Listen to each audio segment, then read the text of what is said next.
Hello everybody! Rosel from Pinoy Impact Creators. Nandito ako ngayon sa New Sukharas dito sa Al-Wakra. At kasama ko rito si Miss Mariam Musa. Hello po. Hello, Ben. Musa mo kayo? Ayos naman, Ben. Okay. At taga-saan po kayo sa Pilipinas? Taga Laguna. Laguna. Okay. Dito naman po sa Doha, saan kayo? Taga Esdan. Isdan. Okay, malapit lang dito, no? Yan. Kumusta naman po bilang OFW? Ilang taon na po kayo dito? Dito, mga 15 years lang. 2009, parang gano'n, 14, 15. Wow, 15 years. Siguro marami na akong ipon to. Marami na ipon? Ipon saan? Ayos lang naman. Ayos lang. Okay. Ano ng mga investment nyo or napagawa nyo sa Pilipinas? So, talagang sasabihin na.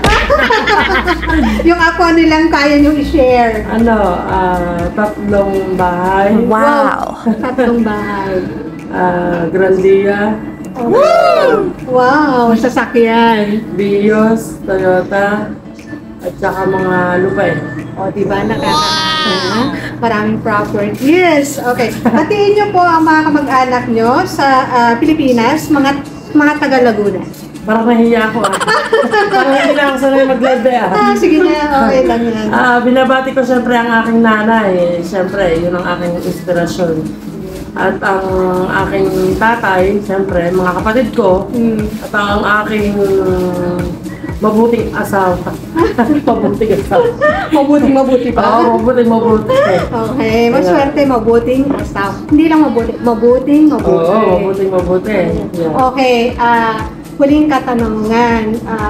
Alam namin na successful na kayo sa sa pag-OFW. Successful na ba, Ben? So, meron pa ba kayong New Year's resolution? Oo, kasi siyempre, hindi naman maiwasan sa isang seller na magalit sa mga customer. Lalo pag minsan, siyempre, nagle-layaway ako para maka-avail sila ng items. Minsan, alam nila ang renta ng shop at ang kuryente, ay hindi naman pwede sabihin na, oy, pwede ba sa isang linggo? Hindi naman pwede yon. So, minsan, hindi nila na-obligate yung kanilang responsibilidad sa pagbabayad. Di ba, as nangungutang ka, dapat alam mo yung responsibilidad mo. So ako, gusto kong maging New Year's resolution ko is habaan mo pa sa yung shop mo. Kasi talagang napansin ko sa sarili ko na medyo, alam mo na, di ba? Pero parang wala namang mangyayari pag magpapagalit ka. So yun yung New Year's resolution ko, is habaan pa yung pasensya ko. Kasi talaga naman sa binibigay na blessings na God, sobra-sobra naman talaga. Kaya dapat hindi mo susuklian siya ng makagawa ka ng masama o nang makapagsalita ka ng dapat kailangan mo rin humingi ng tawad. Kasi tao rin yan. Kahit na ba sila ay katulong, dapat mo rin respeto. Kasi sa mundong ito, para-paras lang naman tayong tao. So, no one is perfect. Maraming salamat sa inyong oras. Pakikita po ang mga viewers natin and followers. Ay mga madamski, ready na kayo sa live natin. Kasi, syempre, magpapautang na naman tayo ng laptop at saka ng cellphone. Tapos, ang daming items na bago. Kasi kababalik ko lang galing Pinas. Banggitin niyo yung pangalan. Ano pala, from airport to the shop straight pala ako ngayon. Pangalan ng shop. Ang shop natin ay Lazada Trading. Hindi siya Lazada shop katulad sa Pilipinas. Kasi ang Lazada lang sa Pilipinas. Tayo is Lazada Trading.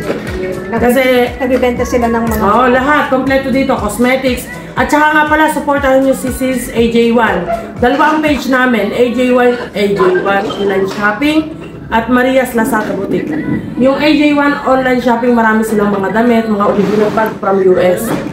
Tapos lahat ng kumbaga kinumpleto na namin. Para at least hindi na lilingon o customer sa iba. Okay, yan. Good luck sa business niyo. Maraming salamat. Salamat, Maraming salamat.